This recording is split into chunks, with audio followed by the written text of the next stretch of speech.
இந்த ஃபோட்டோ எடுக்கிற நீ தானே அது மனசில் செலுத்தி கலைஞருக்கு அனுப்பிச்சுருக்கேன். சரி நான் வரலாண்ணே.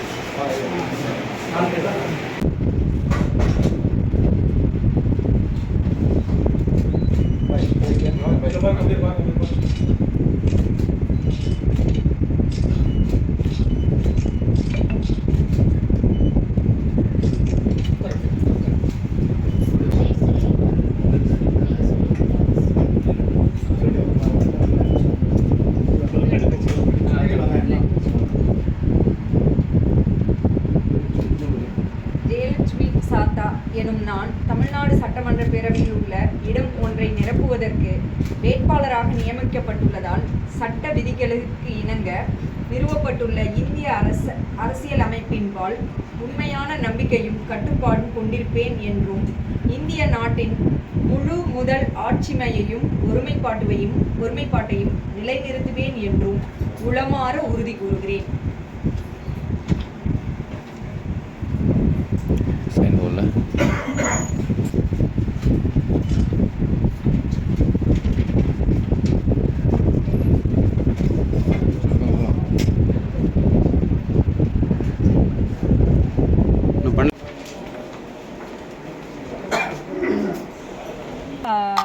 முன்னாடி திராவிட கழக ஆட்சியில் திராவிட முன்னேற்ற கழக ஆட்சியில்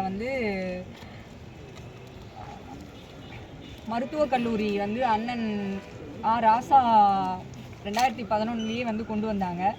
அதை அடுத்து வந்த 2 தடவை 10 வருஷத்தில் அதிமுக ஆட்சியில் அப்படியே கிடப்பில் போட்டாங்க. அடுத்து எங்கள் ஆட்சியில் நாங்கள் கொண்டுட்டு வரணும்னு ரெடி பண்ணி எல்லாம் முன்னேற்பாடு எடுக்கும் பொழுது மத்தியில் இருக்க பிஜேபி ஆட்சி அதுக்கு அனுமதி வழங்கலை. நம்ம எல்லாத்துக்கும் தெரியும், மருத்துவக் கல்லூரிக்கு சாங்ஷன் கொடுக்குற ரோல் மத்திய ஆட்சிக்கு தான் இருக்குது. ஸோ பிஜேபி ஆட்சி எப்பவும் போல் தமிழகத்தை வஞ்சிக்கிறது, அதில் இதுவும் ஒன்று.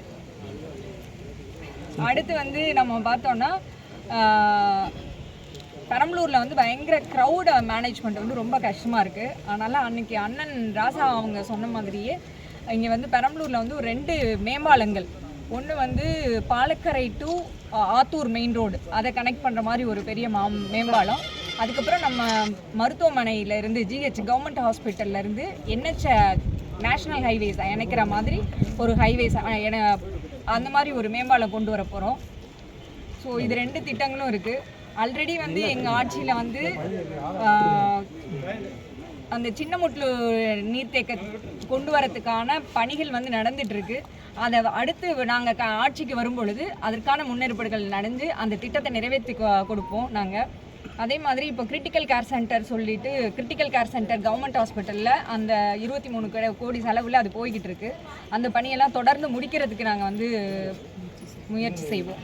10 ஆண்டு கால அதிமுக ஆட்சியில் நிறைய திட்டம் கிடப்பில் கடந்து புதுசாக செயல்படுத்துங்க. எதுவுமே கடந்த 5 ஆண்டு நிறைய திட்டம் செயல்படுத்தியிருக்காங்க. மாநகராட்சி அறிவிச்சிருக்காங்க. மாநகராட்சி அதை நடைமுறைக்கு கொண்டு வரதுக்கான அனைத்து முயற்சிகளையும் எடுத்து கண்டிப்பாக அதை நாங்கள் எங்கள் ஆட்சியில் மறுபடியும் கொண்டு வந்துடுவோம், நடைமுறைக்கு கொண்டு வந்துடுவோம், உறுதியே கொடுத்துட்றோம். நாங்கள் மேடம், அம்மாவுக்கு அப்புறம் நீங்கள் இப்போ வேட்பாளராக இருக்கீங்க. போகிற இடத்துல மக்கள் உங்கள்கிட்ட என்ன சொல்கிறாங்க?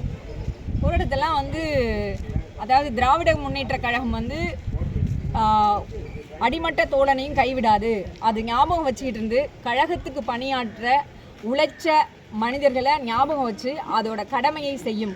அதே மாதிரி 42 வருஷத்துக்கு அப்புறமா கழகம் அண்ணன் ராசாவின் மூலமாக அதோட கடமையை செஞ்சுருக்கிறதா தான் மக்கள் எல்லாம் பேசிக்கிறாங்க.